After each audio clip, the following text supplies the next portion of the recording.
As a deeply tribal species, human beings are wired to move and think collectively. We mirror the group to survive. Submitting to the collective provides an absolute guarantee of psychological safety. The tribe acts as a thick wall against the terrifying unknowns of the natural world, and it hands you a prepackaged set of rules for how to live and what to value. But that safety requires total conformity. The collective survives by erasing the individual, constantly threatening to overwhelm any distinct personal identity that steps out of line.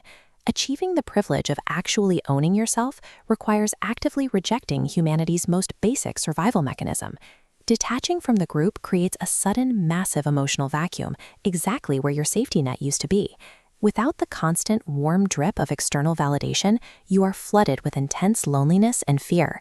Inside the collective, you are armored and unthinking, insulated from doubt. Outside of it, you are entirely exposed. We can observe the mechanics of the price of the self on a balance scale. This is a direct, zero-sum transaction.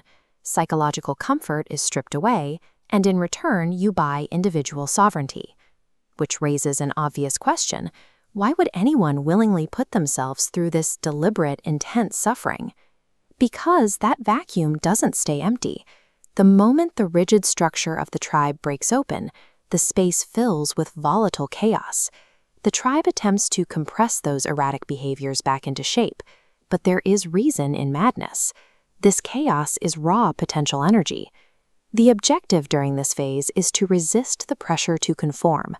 You have to endure the volatility of your own internal energy without breaking under the strain. Surviving this period of intense psychological chaos is the mandatory prerequisite for forging true individuality. To keep from being destroyed by that internal chaos, you need a specific mechanism, a defining purpose. A why acts as a structural organizing principle. It imposes a clear vector onto the raw, undirected madness spinning inside your head. The physics of human resilience rely on this structure. He who has a profound why to live for can bear almost any how. You cannot inherit lasting meaning from the crowd. You forge it by imposing a personal reason onto your own internal madness. Enduring isolation and harnessing chaos serves a distinct mechanical function. It is the specific process required for creation. When your organizing why successfully directs all of that chaotic inner potential, the pressure reaches a critical threshold. The result is immense, explosive creative output.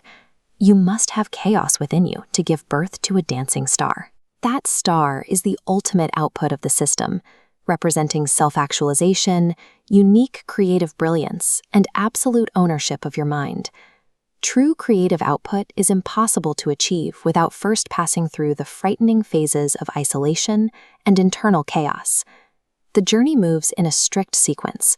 You start in blind tribal conformity, break away into the terror of isolation, and finally arrive at the deliberate act of self-owned creation. The fear and the madness experienced along the way were never obstacles. They were the essential raw materials required to build a meaningful life.